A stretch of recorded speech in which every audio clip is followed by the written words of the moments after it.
Welcome to Roaming with Restless Women, real talk with wise, dynamic women leaders. I'm your host, Julie Noonan, CEO and founder of Intuitive Wisdom Coaching, and I'm living my dream life. I live and work in my RV, coaching senior women leaders as they navigate corporate politics, family drama, and personal goals to live their own dream lives.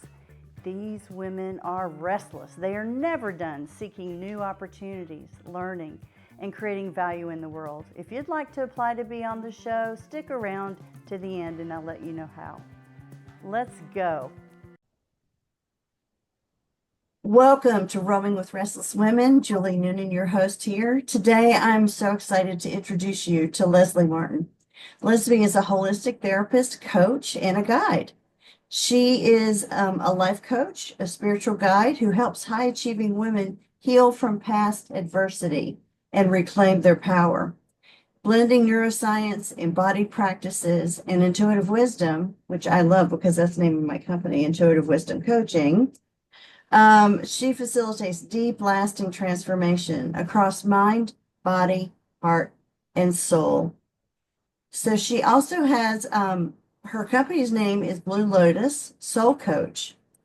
And that's probably what we're going to start off with for right now. So Lesley, tell me about your company and introduce yourself a little bit more. Hi, Julie. Absolutely. Thank you so much for having me. I'm very happy to be here. And yes, my coaching practice, Blue Lotus, I founded kind of in the midst of the pandemic. So my background is as a holistic psychotherapist, and many mental health professionals during that time, we were swamped. We were kind of like the next level first responders in a way, right?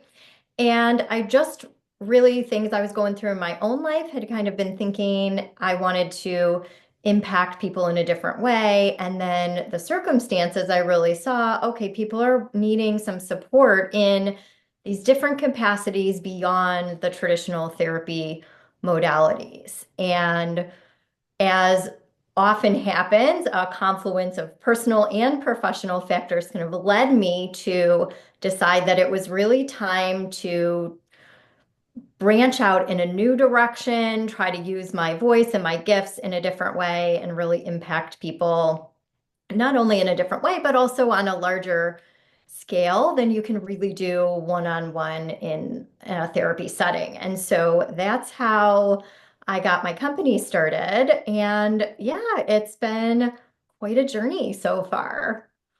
So tell me about how you started. What was your thought process or what were the confluent energies that came together during COVID in particular to help you to make that decision? Okay, well, so I think the direct link between providing mental health services and the COVID was I started to experience some burnout Oh, because I was working more than I probably had been in a decade. I didn't have the counseling center set up at all to be working remotely. I had other clinicians working for, so it was like a lot of figuring out the back end and try to get all that set up, plus serve my clients, plus process payments and like everything that's required to run a business, right? So that was a lot. And I started thinking, I'm not sure, we at that point didn't know how long that was going to last. And I'm not early in my career, but I certainly have like a lot of years ahead of me. So I was like, I don't know if I can continue this way for this much longer. So that was like one thing, was just experiencing a bit of burnout. But other than that, I had reached a point where I also wanted to explore more for myself. I got to a point in my own therapy journey where it was like, okay, I'm pretty good. I've created stability. I've worked through a lot of the traumatic things from my past. I know I have a good life and I know I'm not done. So then where do I go? From like, it's not something you necessarily call a therapist for. There's not really a problem per se, right? But I right. knew that I wanted to keep growing and expanding and looked for some support in those other ways to help with my own personal and like spiritual growth and development. And so I had been thinking about and toying with the idea of coaching, and all of those factors combined, I just decided, okay, I'm going to start my own journey and explore this a little bit more. I started listening to podcasts. I ended up deciding to hire a coach. And then I decided, okay, I'm going to go ahead and get certified in this modality, which is not required to go into coaching, but just for my own integrity, I want to walk the Yeah. path that I'm directing my clients down first before I do that with them. So I Mhm. decided to do that as well. Yeah, that actually was the reason why I decided to get certified too, is because I knew I had tons of years of coaching, but it wasn't formal coaching. It was a side service that I provided Hmm. for people who were managing big change projects and kind of got lost in all of the emotion that comes along with big changes like that. Sure. So I went ahead and got certified as well. And I think it really helped me understand the difference between coaching and consulting and therapy. And there's a big difference between the three. Yes, yeah. So you mentioned um, wanting a deeper understanding. Could you describe what you were looking for or what you thought you were looking for when you were looking for that deeper dive? Yeah. So I have always been someone who's been deeply spiritual, deeply intuitive, and had that sense of being connected to something greater and beyond myself. But in my earlier life and earlier career, I learned to kind of put a lid on that and kind of walk the walk, try to blend in and appear quote unquote normal. So I I always made a little bit of space for that, but I didn't necessarily openly allow that to direct my life or be very like open about sharing about that in my process. But during this time, it was like just kind of all bets were off during that period of time, right? In as a society. And so a lot of us also had some additional time to be introspective. And I started to hear my inner voice be like, you are meant for more, and there's more available to you, like what you think is possible or how you've defined yourself or, the parameters of your life. There's more available. And that really, like, I knew that, but I also was very scared about what that would mean because I knew it was going to be a demarcation from where I was at. And so I wrestled with that for really a number of months until I started not being able to sleep well. It was like persistently calling me from this place deep inside. And I just got to a point where it's like, all right, this isn't going away. I can't silence this. I can't figure out a way to just be content with the life that I had. I mean, I was content with the life I had, but it felt like something was missing. And so I decided, well, I'm just, as an entrepreneur, I mean, you know this, running your own business as Oh, well. We are not risk averse. So I just decided, well, what do I have to lose? Like, I'm going to go for it. I remember one of my early coaches talking about her own journey and saying that the process of just coaching itself required her to become a different person. And at the time, I remember thinking, well, I've been a therapist for like 15, 20 years. Like, I got all my stuff figured out. That I'm not worried about that. Well, little did I know. yeah. Right? Because Yeah. that is essentially what happened. I really looked at from a deeper or a different perspective many aspects of my life and have made a lot of pretty significant changes that I couldn't have seen coming at the beginning of the journey.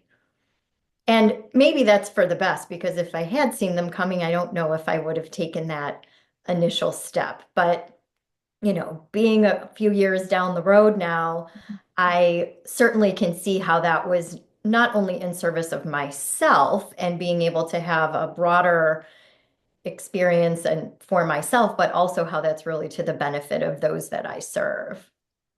Exactly. And who do you find?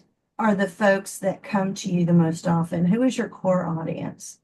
Yeah, so I work a lot with entrepreneurs and professionals, business owners, I think because I am one. So people, will find me that way. And very often, I think that those of us that are on an entrepreneurial journey have had some degree of adversity in our life. I mean, I think that's true of most people, but some trauma, some tough circumstances, things that we had to overcome, more so Hmm. than perhaps your average person. And what I find, those that I work really well with are people who know that they have a really good life. They've worked hard to create that for themselves, and they maybe have a lot of the markers of the external success, the high achievements, the certifications, the financial stability, like whatever those markers are that externally is how we've been taught to measure success. And yet they feel like something is either missing or that they are not enjoying their life as much as they want to be or as much as they could be. They feel a little disconnected, Yeah. that kind of drive. And so I help them to really look at, okay, what's left over? Where are those limiting beliefs or those old narratives? Where are you maybe stopping yourself short just because Hmm. you're not allowing yourself to even consider what might be possible for you and help them be able to consider that. And I know that it is possible to do that because it was the experience that I had myself. Tell me a little about what a session might look like for someone who is in that space of disconnection, as you said. Yeah. Well, so that can happen for a lot of different reasons, and it can look kind of different depending on the person. But how I generally approach helping my clients to reconnect, I work very holistically. So I do some education and a little bit of neuroscience and help them understand maybe what is going on in their brain or their nervous system that's contributing to that. Hmm. Use a lot of mindfulness in my, or what in the West we call as mindfulness, because my undergraduate training actually is from a Buddhist school. So I learned from Tibetan Cool. monks the practice of presence and being mindful. So I incorporate that a lot along with some other embodied practices. So whether that is being out in nature, or being able to be with yourself. I think, again, our society doesn't allow for that as much, like we are in the busy, busy, go, go, go very often. And particularly for women, as I work with both men and women, but particularly for women, our like true nature is to be much more open and in a state of flow and fluid. And our society doesn't honor that as much. And so we have to learn how to come back to ourselves. And so very often those are some of the discussions and the practices in my sessions with my clients to help reconnect. Yeah. I think one of the things that's really important, and I find this too in my coaching practice, is that um, we have learned, at least in corporate America, that emotions are somehow bad, Yeah. that we have to stuff them, that we can't, um, even in appropriate ways, sometimes share what we're feeling about something without being ridiculed. And that is something that I work on quite a bit with myself as well as the clients that I have. What are you finding any kind of themes as you're working with your clients in this real-time space?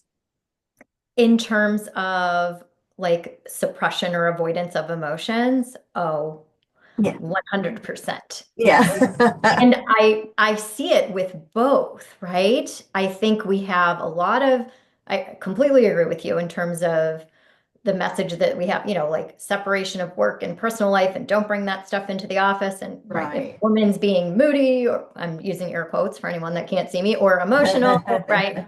Um, how that is perceived as opposed to how like men get those messages of buck up and just like you're not allowed to have emotions and you're weak, right? And so I work with, any of my clients on that. It's essentially a kind of unlearning of the poor conditioning that we all received through no fault of our own, but just how we are, our culture teaches us. And then a relearning of, right, emotions serve a purpose. They are a message for you from your body. They are just feelings. They are not good or bad. They are just like a vibration or a frequency in your body. Yeah. When you learn to be with it, the actual process of, feeling your way through an emotion is, like 90 seconds to 2 minutes. It's very quick.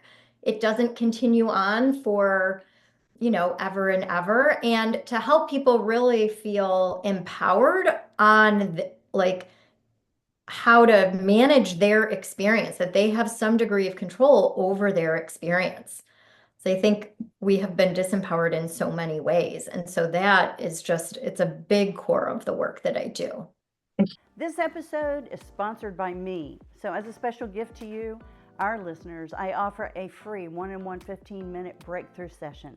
Bring a problem and experience how coaching works to see if it could be of value to you. Sign up for an available time on my website, intuitivewisdomcoach.com. You huge in the culture, and I think COVID actually did us a favor in ripping off the Band-Aid, basically. Mhm. Everybody was feeling the same, if not similar emotions. And there was a lot of really good that came out of that, Yes. as far as a recognition of mental health, a recognition of mindfulness, a recognition that we're not just an accountant. We're an accountant, but we're also a person who has feelings, who has a family, who has, all of this other stuff that is actually more important than your job. Yes. And Yeah. that we're all human beings first, no matter where we live or what we practice or what we look like or any of those sorts of things, what our family structures are. Yeah. 100%. So, what you mentioned in your bio, some tools that you use to help people with their intuition and recalibrating their nervous system. Can you describe some of those for us? Sure. So in terms of the like nervous system recalibrations, I will use some embodied practices. So whether that's maybe like deep breathing or I use like sensory grounding techniques to help people bring their awareness to their senses and what their experience is in the moment. Because unless we're in a real chaotic situation, usually if we can become present, our nervous systems will calm down. So those are like very kind of quick ones that I might do that, you can take with you wherever you are, use wherever you are to be able to do that generally are pretty effective. On the intuitive end of things, for example, I read in the Akashic Records. So for my clients that are wanting more of a spiritual focus or that kind of thing, we might set up a session where we're going to be doing that, in which case I'm really helping them tune into not just their bodies and themselves, but also how they experience themselves in those other levels. We are physical, mental, emotional, relational, and spiritual beings, and we live life on all of those levels simultaneously. We just don't always pay attention to that. And so I might help people in that way to be able to connect to their higher self or deeper self or true self, however they might think about that, and Mhm. ground in. And then there is something to be said for being able to be in stillness and just notice what comes up, because we're getting info, or we have the opportunity to get information from those aspects of ourself in any moment if we are able to stop, slow down enough, listen, and just kind of be with ourselves in that way. And I understand that you're doing more group work and retreats, or you're planning a retreat. Can you tell me a little bit? I Absolutely. So, yes, I am planning a retreat in Morocco this fall. And the name of the retreat is the Sahara Soul Awakening retreat experience. It's going to be a week long, and it is designed specifically for service-based professionals and business owners, or those really heart-centered people. You don't necessarily have to run a business or be working, but that are facing almost like beyond burnout that we see. Burnout's Mhm. such a corporate term, right? And I'm not at all downplaying it. It is a legit thing.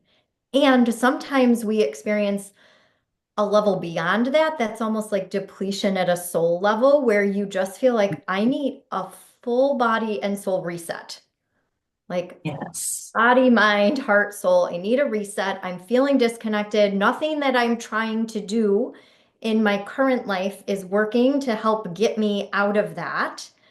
And so this experience is designed to help you be able to do that, to create that reset so that you can plug back into your purpose, your passion, why you got into that in the first place, what drives you, your why you do what you do, Hmm. and give you some tools to be able to take that with you so that when you come back home, you know how to implement that, not just in, your workplace or your business, but also in your day-to-day life. And Hmm.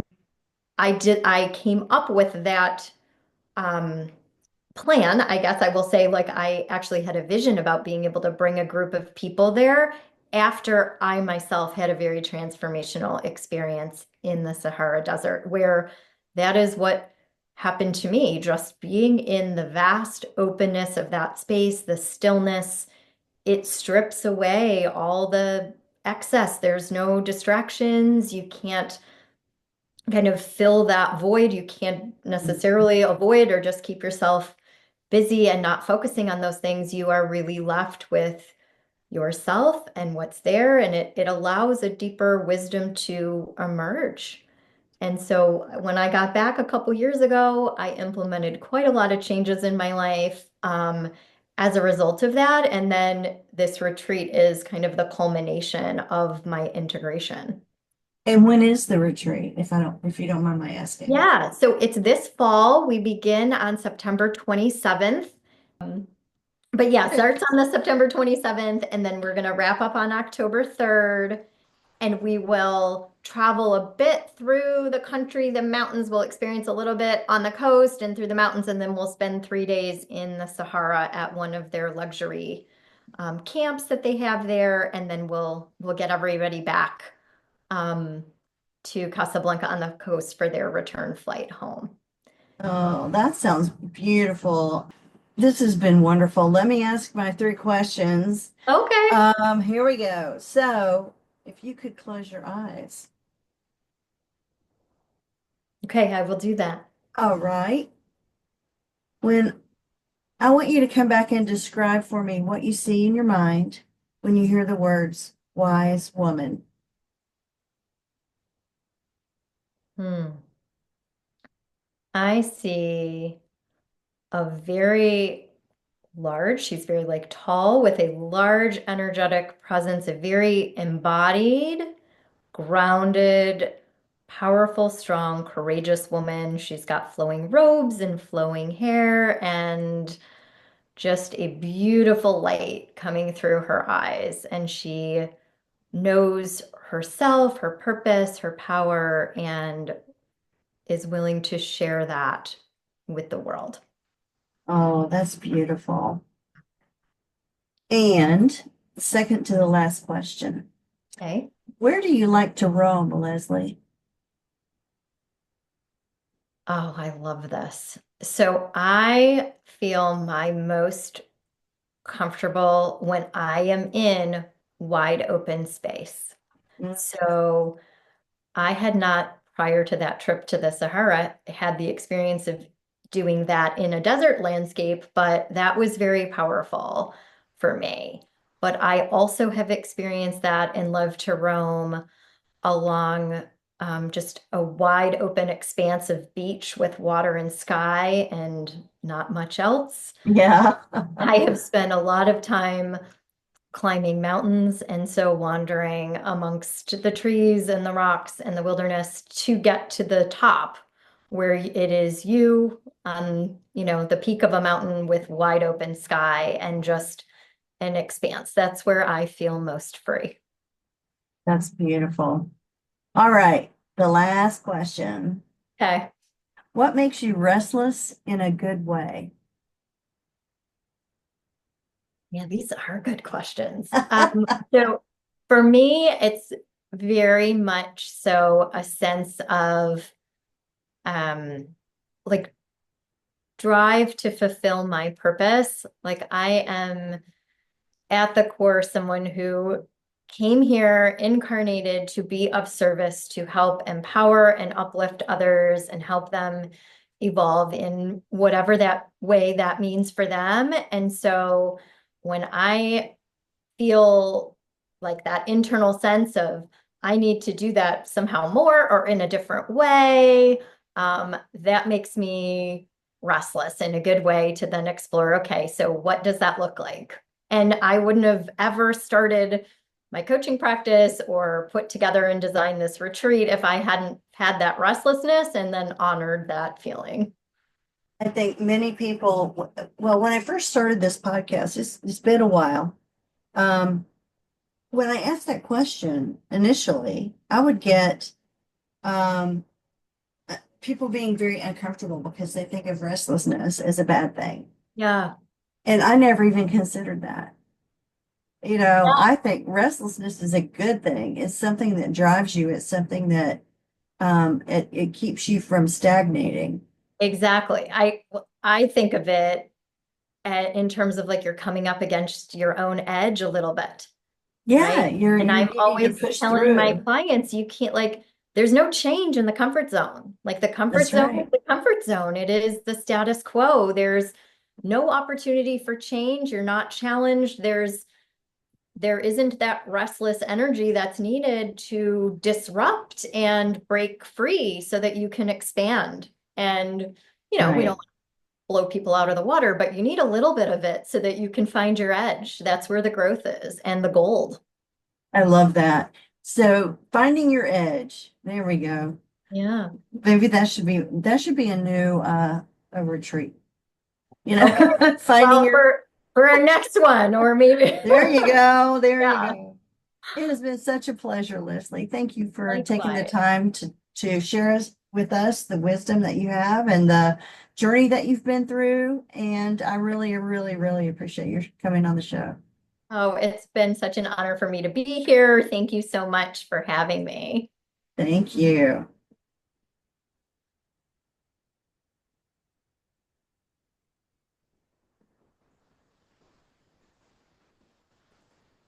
I'll cut the end of this off. Don't worry. Okay, I'm not worried. Just Julie Noonan here. Thank you so much for listening to Roaming with Restless Women.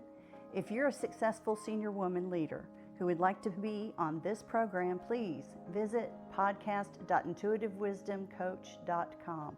If you enjoyed this interview, please share this episode on social media and make sure to subscribe so you don't miss any future episodes. Your thumbs ups and reviews go a long way.